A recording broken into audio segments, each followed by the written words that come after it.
বিসমিল্লাহি ওয়াসসালাতু ওয়াসসালামু আলা রাসূলিল্লাহ। আজকে এই পৃথিবীতে আমরা এক অদ্ভুত সময় পার করছি। চারদিকে তাকালে আমরা দেখি ইনসাফের বদলে অবিচার, শান্তির বদলে হাহাকার।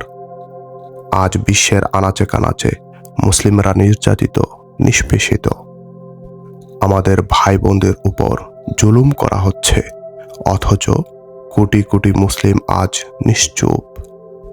আমাদের সংখ্যা কম নয়, কিন্তু আমাদের সেই ইমানি জোর কোথায় যেন হারিয়ে গেছে। আজ আমরা প্রতিবাদ করতে ভয় পাই, ন্যায়ের পথে দাঁড়াতে দ্বিধা করি। এর কারণ আমরা আমাদের শিকড় ভুলে গেছি আমাদের পূর্বপুরুষদের। তারা সেই মানুষ ছিলেন যারা তপ্ত মরুভূমিতে বুকের উপর পাথর সয়েও বলেছিলেন, আহাদ আহাদ। তারা সেই সব বীর ছিলেন যারা সংখ্যায় নগণ্য হয়েও তৎকালীন বিশাল সব সাম্রাজ্যের পতন ঘটিয়েছিলেন।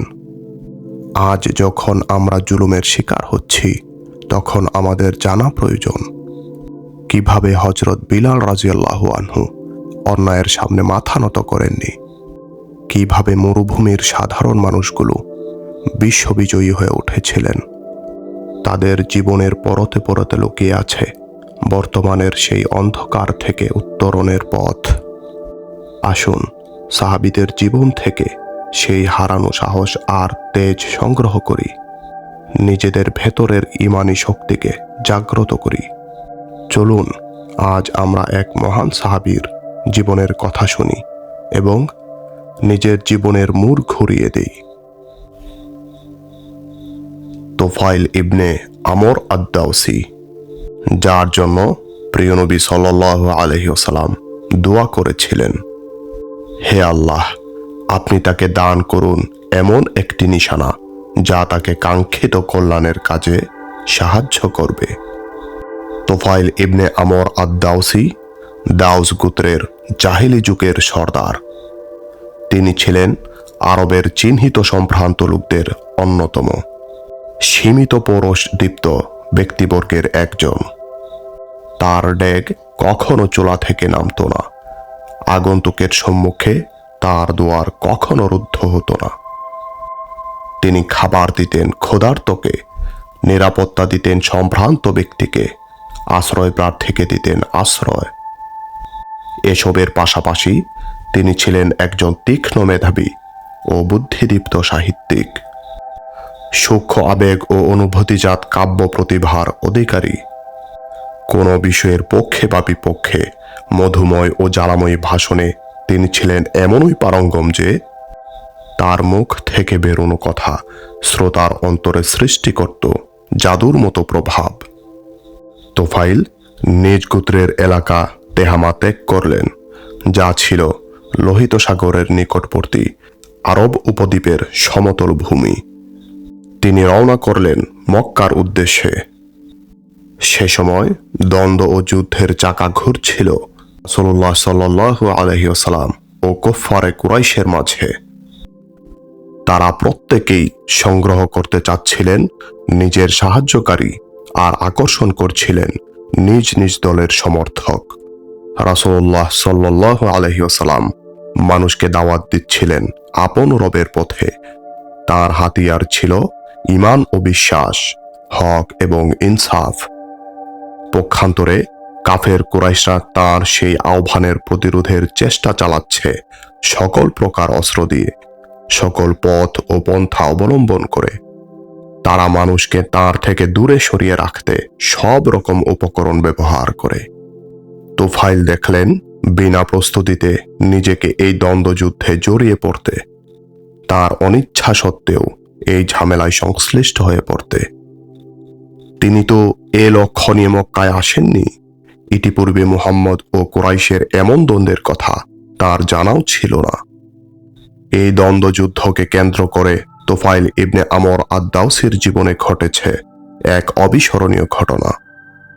চলুন সবাই মিলে শুনি সেই বিরল কাহিনী। তুফাইল বর্ণনা করেন, আমি এলাম মক্কায়, দেখলাম কুরাইশ নেতৃবৃন্দ ছুটে এলো আমার কাছে। আমাকে জানালো উষ্ণ অভ্যর্থনা এবং স্থান করে দিল আরামদায়ক ও মর্যাদাপূর্ণ মেহমানখানায়। তাদের নেতৃবর্গ ও বিশিষ্ট লোকেরা সমবেত হলো আমাকে ঘিরে। তারা উদ্বেগের সঙ্গে আমাকে জানালো, হে তোফাইল, তুমি তো আমাদের এলাকায় এসেই পড়েছ। এখানে তোমাকে একটু সাবধানে থাকতে হবে, কারণ এই যে লোকটি নিজেকে নবী বলে দাবি করে বেড়াচ্ছে, সে দুর্বল করে দিয়েছে আমাদের নেতৃত্ব, বিনষ্ট করে ফেলেছে আমাদের ঐক্য ও সংহতি, বিভক্ত করে দিয়েছে আমাদের সকলকে। আমাদের ভীষণ আশঙ্কা হচ্ছে যে তোমার উপর এবং তোমার স্বজাতির মধ্যে তোমার নেতৃত্বের ওপরও আপতিত হবে সেই বিপদ যা আপতিত হয়েছে আমাদের উপর। অতএব তুমি লোকটির সঙ্গে কোনো কথা বলতে যেও না, কিছুতেই তার কোনো কথা শুনতে যেও না, কারণ সে এমন কিছু কথা বলে থাকে যা জাদুমন্ত্রের মতো দ্রুত অন্তরে প্রতিক্রিয়ার সৃষ্টি করে। সে কথা পিতা পুত্রের মাঝে, ভাই ভাইয়ের মাঝে এবং স্বামী স্ত্রীর মাঝে বিচ্ছেদের দুর্ভেদ্য দেয়াল খাড়া করে দেয়। তোফাইল কাহিনীর পরবর্তী অংশে বর্ণনা করেন, আল্লাহর কসম, এভাবেই তারা আমাকে শোনাতে থাকলো তার চমকে দেওয়া ঘটনাবলী এবং আমাকে আতঙ্কিত করতে থাকলো নিজের প্রতি ও নিজ কওমের প্রতি তার ভীতি জাগানো কর্মকাণ্ডের বিবরণ দ্বারা। অবশেষে আমি এই সিদ্ধান্ত নিতে বাধ্য হলাম, আমি তার ধারে কাছেও যাব না, তার সঙ্গে কোনো কথাই বলবো না এবং শুনবো না তার কোনো কথা। আমি যখন কাবা তাওফের উদ্দেশ্যে এবং আমাদের পূজনীয় দেব দেবীর বরকত লাভের উদ্দেশ্যে বের হলাম, তখন দুই কানে তোলা ভরে নিলাম যেন মুহাম্মদের কোনো কথা আমার কানে ঢুকে না পড়ে। কিন্তু যেই মাত্র আমি কাবা প্রাঙ্গণে প্রবেশ করলাম, প্রথমেই আমার চোখে পড়ল কাবার নিকট দাঁড়িয়ে মুহাম্মদের নামাজ পড়ার অপূর্ব দৃশ্য। তিনি নামাজ পড়ছেন সেটা আমাদের মতো নয়, তিনি ইবাদত করছেন আমাদের ইবাদতের মতো নয়। তার নামাজের দৃশ্যে আমি থমকে গেলাম। তার ইবাদত একেবারে উলট পালট করে দিল আমার সব পূর্ব পরিকল্পনা। জানি না কেমন করে যেন আমি একটু একটু করে তার দিকে এগোতে থাকলাম, তার একেবারে নিকটে পৌঁছে গেলাম। আল্লাহর ইচ্ছায় তার তেলাওয়াতের কিছু অংশ আমার কানে এলো। আমি শুনতে পেলাম অসম্ভব সুন্দর, ভারী চমৎকার কিছু কথা। তখন আমি নিজেকে তিরস্কার করে মনে মনে বললাম, হায় রে হতভাগা তোফাইল, এত বড় পুরা কপাল তোর! তুই তো একজন বিচক্ষণ কবি, ভালো মন্দ পার্থক্য জ্ঞান তো তোর আছে, তাহলে লোকটির কিছু কথা শুনতে তোর বাধা কোথায়? তার বক্তব্য ভালো হলে গ্রহণ করবি, আর মন্দ হলে ত্যাগ করবি। তোফাইল বললেন, এরপর আমি অপেক্ষা করতে থাকলাম। রাসূলুল্লাহ সাল্লাল্লাহু আলাইহি ওয়াসাল্লাম ইবাদত শেষ করে আপন গৃহে রওনা হলেন। আমি তার পিছু নিলাম। তিনি যখন নিজ গৃহে প্রবেশ করলেন, সেখানেই আমি তার মুখোমুখি হলাম এবং তাকে বললাম, হে মুহাম্মদ, আপনার কওমের লোকেরা আমাকে আপনার সম্পর্কে এক গাদা সতর্কবাণী দিয়েছে। আপনার ব্যাপারে তারা আমাকে এত আতঙ্কিত করে তুলেছিল যে শেষ পর্যন্ত আমি তোলা দিয়ে দুই কান বন্ধ করে এসেছিলাম যেন আপনার কোনো কথা আমার কানে ঢুকে না পড়ে। কিন্তু আল্লাহ তাআলা সে ষড়যন্ত্র ব্যর্থ করে দিয়ে আমাকে শুনিয়েছেন কিছু কথা। আহা, কি অপূর্ব সেই বাণী, যার আকর্ষণে আপনার পিছু পিছু আমি এখানে হাজির হয়েছি। দয়া করে আপনার বক্তব্য, লক্ষ্য ও উদ্দেশ্য আমার কাছে খুলে বলুন। তিনি আমার কাছে তুলে ধরলেন তাওহীদ ও রিসালাতের ব্যাখ্যা, পাঠ করে শোনালেন সূরা ইখলাস ও সূরা ফালাক। আল্লাহর কসম, এর চেয়ে উত্তম কোনো বাণী আমি সারা জীবনেও শুনিনি। এত বাস্তবধর্মী, যুক্তি ও ইনসাফপূর্ণ দিন আমি আর দেখিনি। সুতরাং আর কিসের বিলম্ব? তার সামনে বাড়িয়ে দিলাম সমর্পণের হাত, পরে নিলাম তাওহীদ ও রিসালাতের ঘোষণা সম্বলিত ঈমানের তৃপ্ত শপথের বাণী, লা ইলাহা ইল্লাল্লাহ মুহাম্মাদুর রাসূলুল্লাহ। অতঃপর এভাবেই আমি দীক্ষিত হলাম ইসলামে। তুফাইল রাদিয়াল্লাহু আনহু বলেন, এরপর কিছু কাল আমি অবস্থান করলাম মক্কায়, শিখে নিলাম ইসলামের শিক্ষাগুলো। সাধ্যমতো মুখস্থ করে নিলাম কোরআনের কিছু অংশ। যখন স্বগোত্রে ফিরে যাওয়ার সিদ্ধান্ত স্থির করে ফেললাম, তখন প্রিয় নবীর নিকট গিয়ে বললাম, ইয়া রাসূলুল্লাহ, আমি নিজ গোত্রে একজন অনুসরণীয় ব্যক্তিত্ব। আজ আমি তাদের কাছে ফিরে যাব এবং আমি তাদেরকে ইসলামের দিকে আহ্বান করব। আপনি দয়া করে আল্লাহর নিকট প্রার্থনা করুন, তিনি যেন আমাকে দান করেন কোনো নিশানা, যা হবে এই দাওয়াতি কাজে আমার সহায়ক। তিনি বললেন, হে আল্লাহ, তুমি তাকে দান করো কোনো নিশানা। এরপর আমি বের হলাম আমার কওমের উদ্দেশ্যে। যখন আমি এলাকার কাছাকাছি একটি উঁচু স্থানে পৌঁছি, তখনই আমার দু চোখের মাঝখানে প্রকাশ পেল বাতির মতো উজ্জ্বল আলো।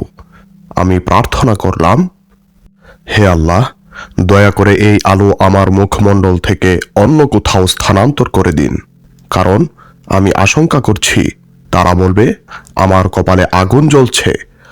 তাদের ধর্ম ত্যাগের কারণেই আমার জন্য এই শাস্তির ব্যবস্থা হয়েছে। তখন সেই অলৌকিক আলো স্থানান্তরিত হলো আমার চাবুকের মাথায়। লোকেরা আমার চাবুকের মাথায় ঝুলন্ত প্রদীপের ন্যায় উজ্জ্বল সেই নূরের দিকে তাকাতাকি করতে লাগলো। তখন আমি খাড়া ঢাল বেয়ে নিচে নামছিলাম। যখন নিচে পৌঁছলাম, আমার কাছে এগিয়ে এলেন আমার পিতা। তিনি ছিলেন এক অতি বৃদ্ধ মানুষ। আমি তাকে বললাম, বাবা, তুমি আমার কাছ থেকে দূরে থাকো, কারণ এখন তুমি আমার কেউ নও, আমিও তোমার কেউ নই। জবাবে তিনি বললেন, কেন রে বেটা, এ কি বলছো তুমি? আমি বললাম, আমি ইসলাম গ্রহণ করেছি, আমি দ্বীনে মুহাম্মদের অনুসারী হয়েছি। তিনি বললেন, বেটা, তুমি যদি দ্বীন ইসলাম গ্রহণ করে থাকো, তাহলে আমিও সেটা গ্রহণ করলাম। তাহলে তুমি গোসল করে পবিত্র হও এবং পবিত্র পোশাক পরে এসো। তোমাকে শিখিয়ে দেই সেই বিষয় যা শেখানো হয়েছে আমাকে। তিনি যথারীতি গেলেন, পবিত্র হয়ে পবিত্র পোশাক পরে আমার কাছে এলেন। তখন আমি তার কাছে ইসলামের বাণী তুলে ধরলাম। তিনি সানন্দে ইসলাম কবুল করে নিলেন। এরপর এলো আমার স্ত্রী।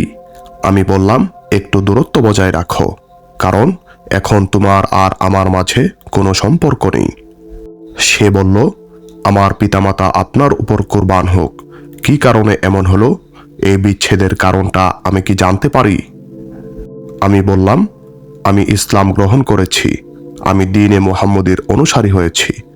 ইসলাম কোনো মুসলিম পুরুষকে মুশরিক স্ত্রী রাখার অনুমতি দেয় না। ইসলাম তোমার আমার সম্পর্ককে ছিন্ন করে দিয়েছে। সে বলল, তাহলে আপনার দ্বীন ইসলামকেই আমি আমার দ্বীন হিসেবে মেনে নিলাম। আমি বললাম, তাহলে এক্ষুনি যাও, ওই জিশারার পার্শ্ববর্তী পাহাড়ি ঝর্ণার নির্মল পানিতে গোসল করে পবিত্র হয়ে এসো। উল্লেখ্য যে জিশারা হলো দাউসের দেবী মন্দির।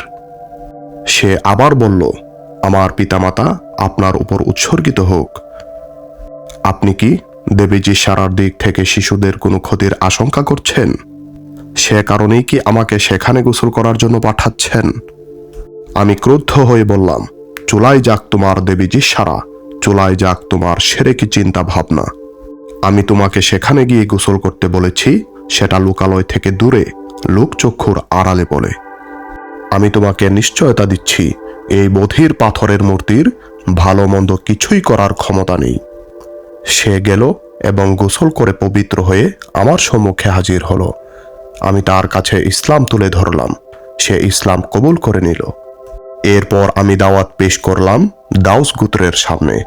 একমাত্র আবু হুরায়রা ছাড়া সকলেই সে দাওয়াতে সাড়া দিতে বিলম্ব করল। তুফাইল রাদিয়াল্লাহু আনহু বলেন, আমি মক্কায় এলাম রাসূলুল্লাহ সাল্লাল্লাহু আলাইহি ওয়াসাল্লামের কাছে আবু হুরায়রাকে নিয়ে। তিনি আমাকে জিজ্ঞাসা করলেন, হে তুফাইল, তোমার কওমের অন্যদের কি অবস্থা? আমি হতাশার সুরে জবাব দিলাম, তাদের অন্তরগুলো তীব্র কুফরির আবরণে আচ্ছাদিত। তাদের মধ্যে বিরাজ করছে প্রবল পাপাচার আর অবাধ্যতা। এ কথা শুনে রাসূলুল্লাহ সাল্লাল্লাহু আলাইহি ওয়াসাল্লাম উঠে পড়লেন, ওযু করে এসে নামাজ পড়লেন, অতঃপর তার মোবারক হাত উঁচু করলেন আকাশের দিকে। হযরত আবু হুরায়রা বলেন, আমি এই সব দেখে শঙ্কিত হয়ে পড়লাম, হয়তো তিনি আমার কওমের বিরুদ্ধে বদদুয়া করবেন আর তারা ধ্বংস হয়ে যাবে। আমি মনে মনে বললাম, হায় রে আমার কপাল পোড়া জাতি।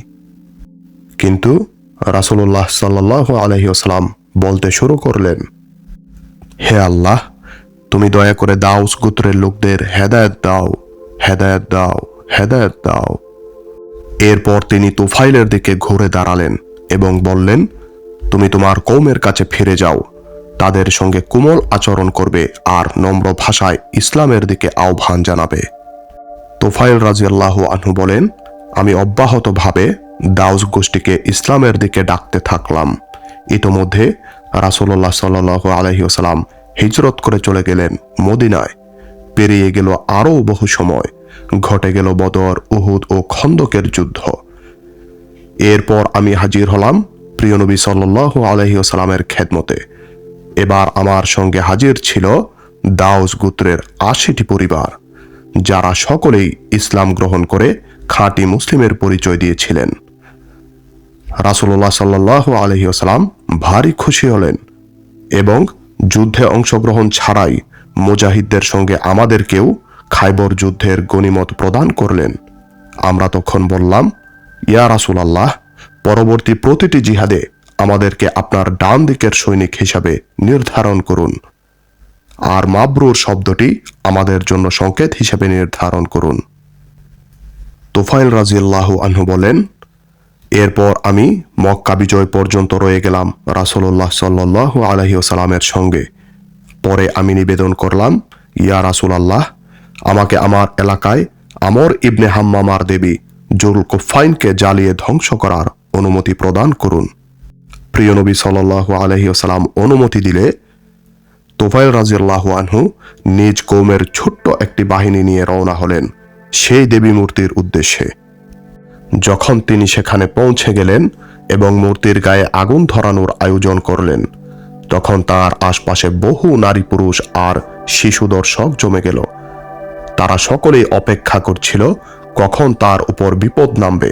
তারা নিশ্চিত ছিল যে দেবী জুলকুফাইনের সঙ্গে বেয়াদবি করলে অবশ্যই বজ্রপাতে তার মৃত্যু ঘটবে। কিন্তু তুফাইল রাদিয়াল্লাহু আনহু নির্ভীক গতিতে এগিয়ে গেলেন, মূর্তিটির সম্মুখে দাঁড়ালেন এবং একদল অন্ধ ভক্ত পূজারীর বিস্ময় ভরা দৃষ্টির সামনে দেবী মূর্তির গায়ে আগুন ধরিয়ে দিলেন আর ছন্দে ছন্দে গাইতে লাগলেন, রে জুলকুফাইন, ফোরালো তোর দিন, তোর পূজা করি না, জানি তুই শক্তিহীন।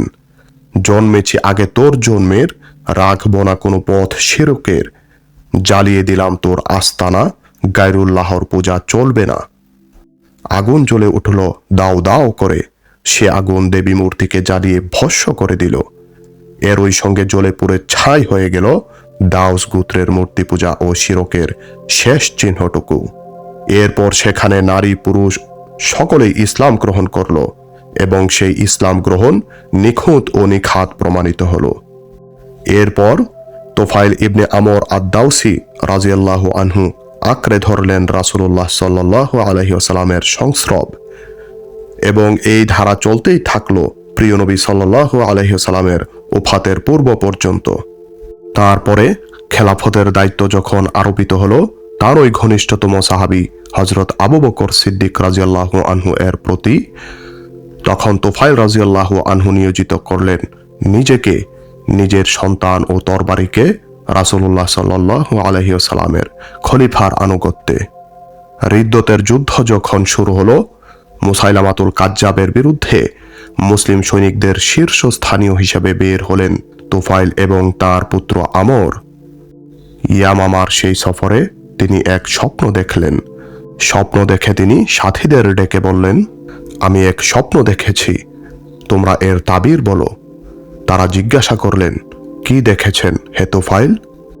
তিনি বললেন, দেখলাম আমার মাথা মুন্ডন করা হচ্ছে, একটি পাখি আমার মুখ দিয়ে বেরিয়ে গেল আর এক মহিলা আমাকে তার পেটের মধ্যে ঢুকিয়ে নিল। আমার পুত্র আমর নিরন্তর চেষ্টা করতে লাগলো আমাকে উদ্ধারের, কিন্তু তার ও আমার মাঝে দেয়ালের মতো আড়াল তৈরি হয়ে গেল।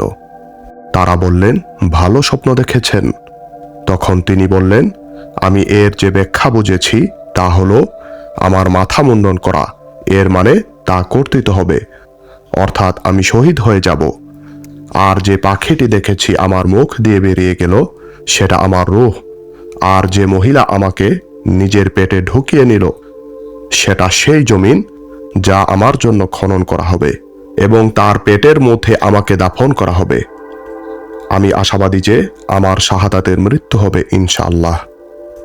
আর আমার পেছনে আমার পুত্রের নিরন্তর প্রচেষ্টার অর্থ আমি আল্লাহর ইচ্ছায় যে শাহাদাত খুব শিগগির পেয়ে যাচ্ছি সেই শাহাদাতের জন্য তারও অবিরাম চেষ্টা থাকবে, কিন্তু সে তা পাবে পরবর্তী কোনো জিহাদে। এই যুদ্ধে সে শহীদ হতে পারবে না। ইয়ামামার জিহাদের ময়দানে বিখ্যাত সাহাবী তুফাইল ইবনে আমর আদ-দাওসী রাদিয়াল্লাহু আনহু শত্রুর বিরুদ্ধে ভয়ঙ্কর লড়াই করলেন। বীর বিক্রমে লড়তে লড়তে এক সময় তার দেহ মাটিতে লুটিয়ে পড়ল, তিনি শহীদ হয়ে গেলেন। ওদিকে তার পুত্র আমর শত্রুর বিরুদ্ধে প্রাণপণ লড়াই করতে থাকলেন। এক সময় শত্রুর আঘাতে তার ডান হাতের তালু কেটে বিচ্ছিন্ন হয়ে গেল, তিনি শক্তিহীন দুর্বল হয়ে পড়লেন। ফলে তিনি ইয়ামামার প্রান্তরে শহীদ পিতা আর নিজের শহীদ হাত ফেলে মদিনায় ফিরে এলেন। হযরত উমর ইবনুল খাত্তাব রাদিয়াল্লাহু আনহু এর খেলাফতকালে তার সঙ্গে সাক্ষাৎ করতে এলেন আমর ইবনে তুফাইল। সেদিন খলিফার দরবারে আরও অনেক রাষ্ট্রীয় মেহমান হাজির ছিলেন। সকলের জন্য খাবার আনা হলে খলিফা সবাইকে দস্তরখানে আমন্ত্রণ জানালেন, কিন্তু আমর ইবনে তুফাইল খাবার গ্রহণ করতে অস্বীকার করলেন। হযরত উমর রাদিয়াল্লাহু আনহু বললেন, কেন, কি হয়েছে তোমার? তুমি সম্ভবত তোমার হাতের কারণে লজ্জায় খাবারে শরিক হতে চাচ্ছ না। তিনি জবাব দিলেন, আমিরুল মুমিনিন, আপনি ঠিকই বলেছেন। খলিফা বললেন, আল্লাহর কসম, এই খাবার আমি কিছুতেই মুখে দেব না যতক্ষণ না তুমি এতে তোমার কাটা হাতের ছোঁয়া লাগাবে। এই মজলিসে তুমি ছাড়া আর এমন একজনও মানুষ নেই যার একটি অঙ্গ ইতিমধ্যেই জান্নাতে পৌঁছে গেছে। পিতাকে হারানোর পর থেকে আমর ইবনে তুফাইলের চোখে অবিরাম জ্বলতে থাকে শাহাদাতের স্বপ্ন। তিনি ব্যাকুল হয়ে পড়েন শহীদ হওয়ার জন্য। অবশেষে ইয়ারমুকের যুদ্ধ যখন সংগঠিত হল, 15 হিজরিতে সংঘটিত ইতিহাসের বিখ্যাত যুদ্ধের নাম ইয়ারমুক, তখনকার অন্যতম সেরা শক্তিশালী সাম্রাজ্যের বিরুদ্ধে মুসলিম বাহিনী লাভ করেছিল বিশাল বিজয়। আমর সেই যুদ্ধে ঝাঁপিয়ে পড়লেন সর্বাগ্রে। বীর বিক্রমে লড়াই করতে করতে এক সময় তিনি সেই শাহাদাতের মর্যাদা লাভ করেন যার স্বপ্ন দেখেছিলেন তার পিতা হযরত তুফাইল ইবনে আমর আদ-দাওসী। তিনি নিজেও আল্লাহর পথে জীবন দানকারী শহীদ এবং শহীদ পুত্রের পিতাও। আল্লাহ তাআলা তুফাইল ইবনে আমর আদ-দাওসীর প্রতি বর্ষণ করুন রহমতের বৃষ্টিধারা। আমিন।